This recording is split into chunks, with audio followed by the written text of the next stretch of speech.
Hi everyone, welcome to the voted video. You all voted and here are the results. Today we're going to learn how to play like a simple but effective midfield player.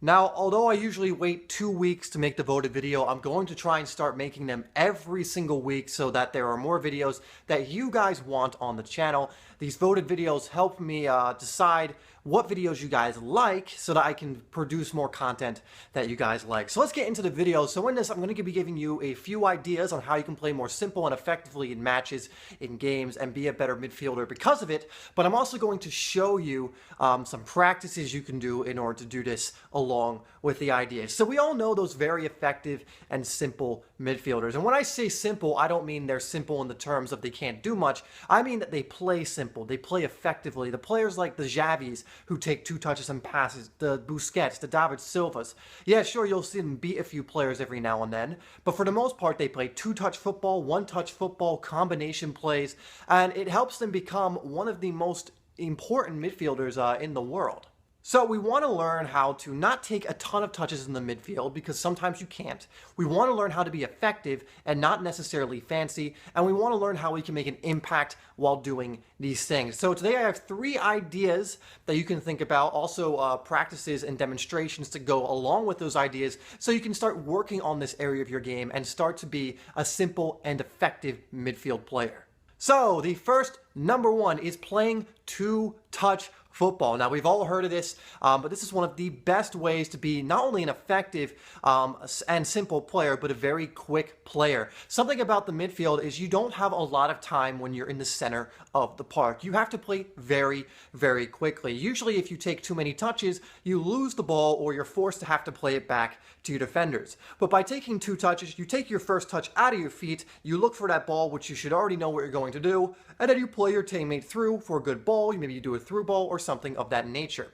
Now, I'm not saying that midfielders can't dribble, and I do encourage you sometimes to do it when it's necessary, but most of the time you'll be doing these kind of plays, so it's very important to get good at 2-touch football. So remember, with 2-touch football, you want to know what you're going to do before you do it. So whenever you make the space to receive a pass, know where the rest of your teammates are. We talked about vision in previous videos. Take your touch in the direction you want to go, and then play the pass you already decided you were going to pass. Sometimes you'll need to improvise and change if things change, but most of the time you want to know what you're going to do before you do it, okay? So I'm going to give you an example of just what 2-touch football looks like, touching in different directions, then playing it back. Then I'm going to show you a clip from a professional game of 2-touch football being done very, very effectively.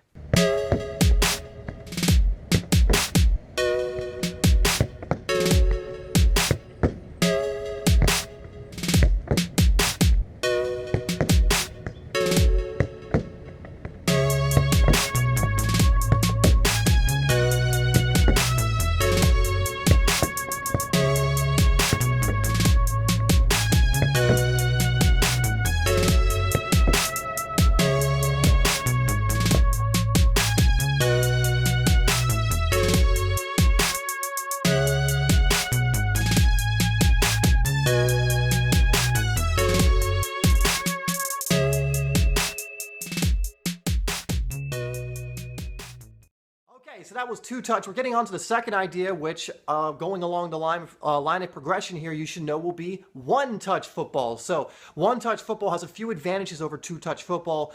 Sometimes you don't want to do 1-touch football, but sometimes, just doing it is to your advantage. Now, 1-touch football is the kind of football that Barcelona play when they play tiki-taka style. Bayern Munich play. A lot of the best teams in the world, when they get in and around the box, they use intricate 1-touch and 2-touch plays in order to weave their way through the opposition. Arsenal sometimes does this a lot too. So it's very important to develop our 1-touch football because there are going to be times when it's advantageous for you not to take a second touch, but to play the ball first time, whether this is through passing, shooting, clearing, whatever it is.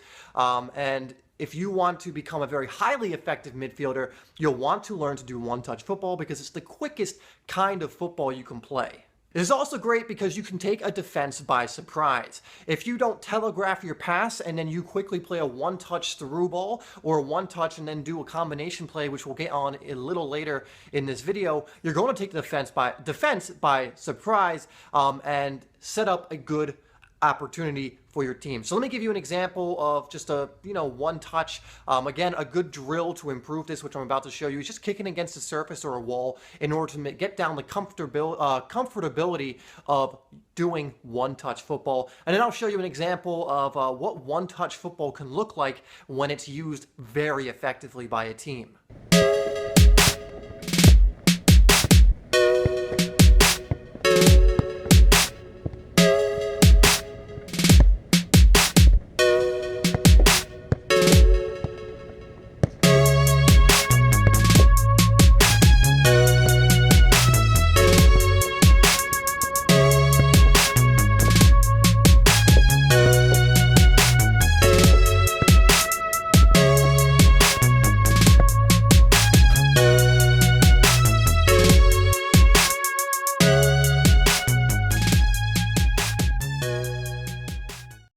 So there you see it being used very effectively. Now remember, the same with two-touch football, you should know, especially with one touch, when you're going to take one touch to pass it off, you should know what you're going to do beforehand. You should know where your teammate is or where they're going to run in so that you're not, just guessing when you make the pass. Because with one touch, the reason some players can't do it is because they don't anticipate what their teammate's going to do or they don't have the technique to do it. Now, to develop the technique, you just do what I just showed you, practicing hitting it against the surface. Keep doing that over and over again. Develop the repetition or put in repetition so that you develop that technique. Then when you get in a game, it's going to be very easy for you to play one-touch football. And one-touch football is going to help us out immensely with the next idea. And the third and final idea is combination play to be a simple and effective midfielder. The best midfielders in the world are the ones that are really good at combining with their fellow midfielders, forwards, and even defenders sometimes. If you watch players like even Messi, Iniesta, actually anybody in the Barcelona team, Ronaldo as well in Real Madrid, really just any good player you can think of, you probably don't notice, but they're very, very good at combination play. And this is essentially defined as a passing and moving type game. We all know that one player who will pass the ball and then just stand there and not do anything. And I think we all know we don't like that player. We want them to move. I used to do this quite a lot, and I had to work on this part of my game. Pass and move. You pass it and then burst into the space so your teammate can play you back, or at least have the option of playing you back. Look for those give and goes. A give and go is a classic example of a combination play. And this is what's going to help you unlock defenses. And the reason developing one-touch and two-touch football is because when you're doing combination play, you can only afford to take one or two touches, which is why I covered those before this. So you'll be doing one touches and two touches in your combination play, and this is what's going to tear teams apart. It's what Barcelona did with their tiki-taka style that devastated defenses, where they didn't know what to do, that the play was just too quick and the combinations just too crisp for them to even do anything about it, and they destroyed some of the best defenses in the world with combination play. So make sure you're passing and moving. This is especially important in the final third. I'm just going to show you what a give and go looks like, again with a wall. And this is the perfect way to practice your give and go. So just find a wall or surface, or if you have someone you're training with, that's even better, and practice your give and go and then moving. So what I'll do is I'll play it against the wall, give and go very quickly, and then I will take a touch in the direction I want to go after that. So that's very important to developing your combination play. Let me show you an example of that, and then I'm going to show you an example of, again, a very good combination play in the professional game.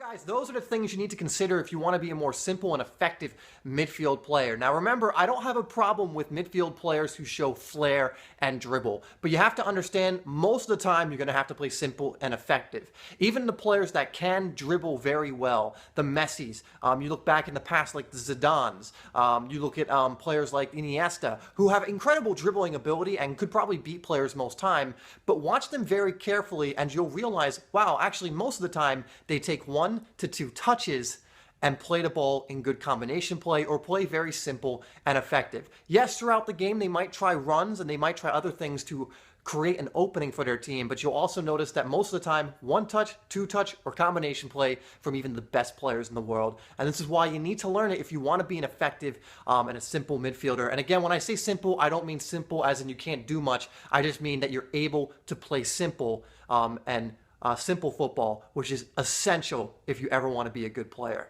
Now, some other things for you midfielders to remember, some of the most important things for midfielders to develop, and you'll need to develop this in order to get good at these things, is ball control, your short and long passing ability, and there was one more, I think it was movement, that's it, to be an effective midfielder. So remember, the passing is going to help you with the all of what we've gone over, combination play, one touch, two touch. Ball control is going to help you with your touch, and obviously the movement's going to help you with the combination play. Okay, guys, so this was a voted video again. We're going to try and do these every single week. This may have gone a little longer than I wanted it to, but I thought this was a very important topic, so I decided to go a little bit longer than I normally do. So again, leave a like and share this video if you'd enjoyed it. Also, if you're new to Simply Soccer, hit that red subscribe button because we're going to release 3 to 4 videos every single week, and we're working on putting out more, which I want to ask you guys if you are interested in having weekly podcasts on the channel where I answer your questions. These will be like 30-minute podcasts that will just be of audio on the channel. I'm thinking about Wednesdays. Let me know if you're interested, and in those podcasts, I'll be answering, doing questions like how to become a complete player, what you need to do to get to the next level, you know, the best thing for this position or that position, or for your health or for your fitness or whatever. Just let me know if you're interested in that. If I have enough interest, I will start doing them, and you guys can start asking me questions, which I will answer in depth on the podcasts. So I just wanted to make that available just in case you guys want it. If there's not enough interest, I won't do it, but if there is enough interest, I want to make sure I'm putting out content that you guys enjoy. All right, everyone, so once again, thank you so much for watching the video. Make sure you hit that subscribe button if you haven't already, like and share this bad boy, and I'll see you on the next video.